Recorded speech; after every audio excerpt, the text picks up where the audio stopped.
নমস্কার। আজকে আমরা আলোচনা করব শনি গ্রহ সম্পর্কে। মানুষ অহেতুক শনি গ্রহ নিয়ে ভয় পায় বা সাড়ে নিয়ে ভয় পায় বা কণ্টক শনি, কেউ বলছেন ঢাইয়া। তো এগুলো কুফল সুফল কখন কাদের কিভাবে পায় সেগুলো আজকে আমরা জানার চেষ্টা করব। দেখুন, সৌরজগতের যে 7টা গ্রহ আমরা বিচার করে থাকি, তার মধ্যে সবথেকে স্লো মুভিং প্ল্যানেট বা ধীরগতি সম্পন্ন গ্রহ হলো কিন্তু শনি। শনি তার কক্ষপথে সবথেকে ধীর গতিতে পরিক্রমণ করে থাকে। তো শনির কোন রাশিতে উচ্চস্থ হয়? দেখুন, জন্মছকে শনি তুলা রাশির 0 থেকে 20 ডিগ্রি, শনি তুলা রাশিতে 0 থেকে 20 ডিগ্রিতে উচ্চস্থ হয়, মেষ রাশির 0 থেকে 20 ডিগ্রির মধ্যে নিচ্চস্থ হয়। শনি তুলা রাশির 0 থেকে 20 ডিগ্রির মধ্যে উচ্চস্থ হয়, অর্থাৎ সব থেকে ভালো ফল দেয়। 0 থেকে মেষ রাশির 0 থেকে 20 ডিগ্রিতে নিচ্চস্থ হয়, অর্থাৎ সব থেকে নিচ্চস্থ ফল দেয় বা অশুভ ফল দিয়ে থাকে। কুম্ভ রাশি হলো শনির মূল ত্রিকোণ। কুম্ভ রাশি শনির মূল ত্রিকোণ, এখানে শনি ভালো ফল দেয়। মকর রাশি শনির নিজস্ব ক্ষেত্র, এটা হচ্ছে শনির নিজস্ব ঘর, আর এটা হচ্ছে মূল ত্রিকোণ। তাহলে মেষ রাশি নিচ্চস্থ হয়, তুলা রাশিতে উচ্চস্থ হয়, কুম্ভ রাশি শনির মূল ত্রিকোণ, অর্থাৎ এখানে শনি ভালো ফল দেয়। আর মকর হচ্ছে নিজস্ব ঘর, এখানেও কিন্তু শনি ভালো ফল দেয়। শনির এই 12টা রাশি, মেষ থেকে মীন, এই যে 12টা রাশি পরিভ্রমণ করতে শনিদেবের টাইম নেয় 30 বছর, অর্থাৎ এক একটা রাশি পরিক্রমণ করতে সময় নেয় 2.5 বছর। প্রতিটা রাশি পরিক্রমণ করতে সময় নেয় 2.5 বছর। এটা হচ্ছে 2.5 বছর, এটা হচ্ছে 2.5 বছর, প্রতিটা রাশি 2.5 বছর, টোটাল লাগে কিন্তু 30 বছর। অর্থাৎ একটা রাশিতে শনি থাকে প্রায় 30 মাস। একটা রাশিতে শনি ঠাকুর থাকছে, প্রায় শনি গ্রহ থাকছে 30 মাস। আচ্ছা, আবার শনি গ্রহ যখন রবির থেকে 120 ডিগ্রি দূরে থাকবে, 110 ডিগ্রি, শনির ক্ষেত্রে 110 ডিগ্রি, শনি যখন রবির থেকে 110 ডিগ্রি দূরে থাকবে, তখনই শনির কিন্তু বক্রী গতি শুরু হয়, অর্থাৎ শনি সেই সময় বক্রী হতে শুরু করে। শনির থেকে রবির ডিস্টেন্স, আমরা জানি রবির থেকে ডিস্টেন্স অনুযায়ী বক্রী হয়। রবির থেকে শনির ডিস্টেন্স যখনই 110 ডিগ্রির বেশি হবে, তখনই কিন্তু শনি বক্রী দেখাবে। শনির জাতজাতিকেরা সবসময় সমস্ত কাজই কিন্তু এরা একটু নিখুঁতভাবে করতে চাইবে, বা লোক এদের প্রশংসা করুক, এই জিনিসটা এরা কিন্তু সবসময় চায়। বা সামাজিকতা বোধ, কর্তব্য, ডিউটি, এগুলো কিন্তু ওদের মধ্যে পাংচুয়ালিটি থাকে, সবসময় একটা সূক্ষ্মতা ভাব থাকে, যে সেটা বা পরোপকার করার মেন্টালিটি এদের কিন্তু সবসময় থাকবে। আর এরা লোককে সহজে বিশ্বাসও করবে এবং যথেষ্ট নিষ্ঠাবানও হয়, এবং এরা খুব স্পষ্ট বক্তা হয়। এরা কিন্তু মনে এক ভিতর এক, এরকম কথা কিন্তু বলে না। আর শনির সাড়ে আমরা কাকে বলছি? শনির সাড়ে বলছি এখন ধরুন, যখন যাদের রাশি মীন রাশি, ধরুন তাদের যেমন শনির সাড়ে চলছে, অর্থাৎ শনি বর্তমানে মার্চ মাসের পর থেকে শনি আছে মীন রাশিতে, অর্থাৎ শনি ঠাকুর যখন কুম্ভ রাশিতে এসেছিল, তখন মীন রাশির সাড়ে শুরু হয়েছিল, এবং মেষ রাশির কুম্ভ রাশি শনি যখন মীন রাশিতে এসেছে, তখন হচ্ছে মেষ রাশি শুরু হয়েছে, মীন রাশি রয়েছে, এবং কুম্ভ রাশি চলছে।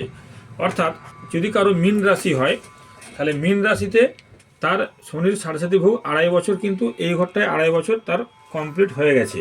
এবং এখানেও মার্চ মাস থেকে আছে, তাহলে March, April, May, June, July, August, September, October, November, December, প্রায় 9 মাস মীন রাশিতে চলছে। 2.5 বছর থেকে বাকিটা বাদ দিলে সেইখানে আছে, আর মেষ রাশির সাড়ে চলছে। অর্থাৎ রাশির দ্বাদশে যখন শনি আসবে, তখন সাড়ে শুরু হবে। রাশির দ্বাদশে যখন শনি আসবে, তখন সাড়ে শুরু হবে।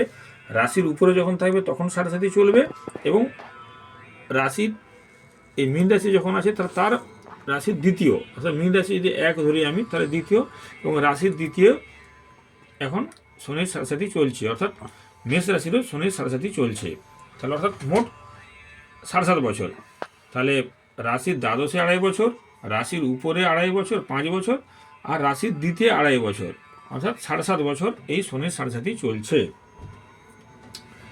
আবার অনেকে বলেন কণ্টক শনি, বিশেষ করে দক্ষিণ ভারতের দিকে আছে। যখন রাশির পঞ্চমে শনি আসবে, যদি আমরা মীন রাশি কারো ধরে থাকি তাহলে 1, 2, 3, 4, 5 কর্কটে যখন শনি আসবে তখন তাকে আমরা বলছি কণ্টক শনি। রাশির পঞ্চমে যখন শনি আসে তখন তাকে আমরা বলছি কণ্টক শনি। এই কণ্টক শনি যে বলা হয়েছে, এতেও বলা হয় যে ঘরে খাবার থাকলে সে রান্না করে খেতে পারবে না, এরকম পজিশন তৈরি করে এই কণ্টক শনি।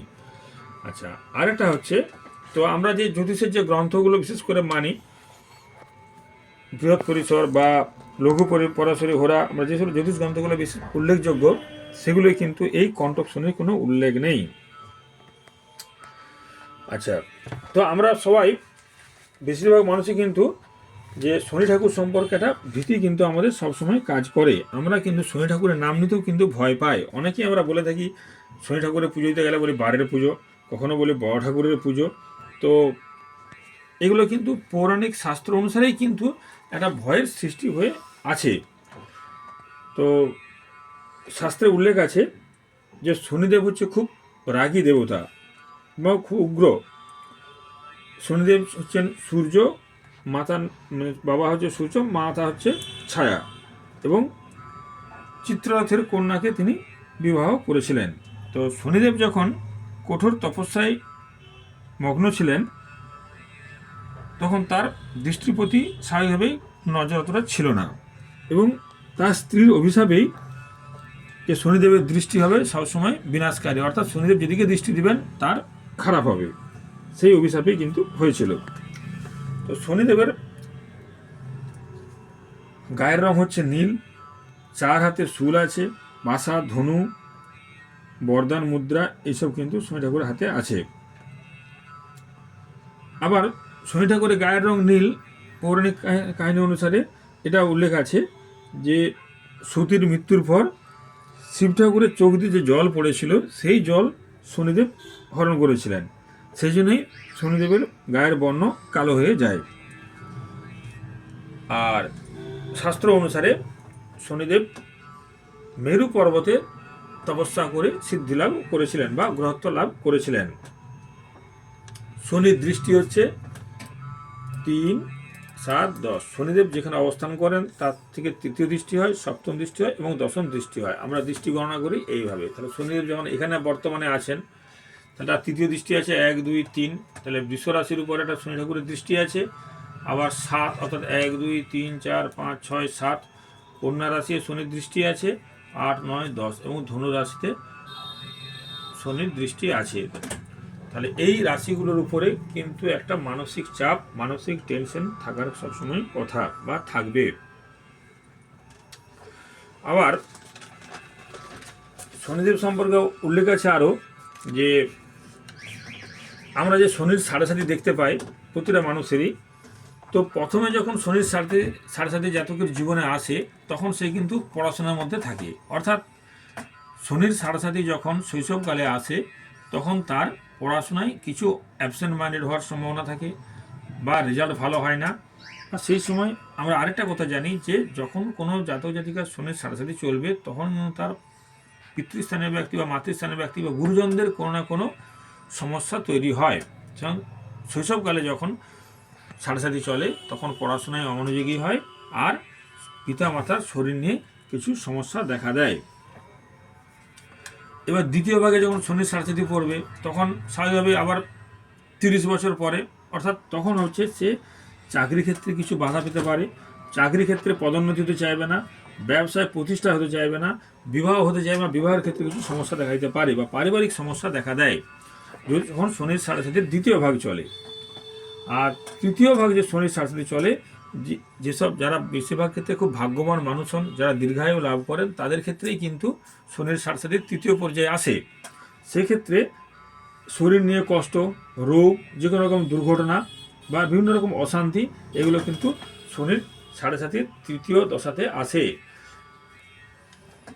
তো কেবলমাত্র খুব ভাগ্যবান জাতক জাতিকারাই শনির সাড়ে সাথীর তৃতীয় দশাটা তারা পায়। আবার আমরা ঢাইয়া কাকে বলছি?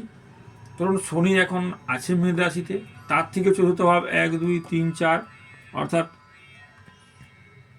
এখানে ধরুন আমরা মীন রাশি কথা ধরলাম, মীন রাশির চতুর্থে অর্থাৎ এইখানে যখন শনি আসবে তখন ঢাইয়া শুরু হবে।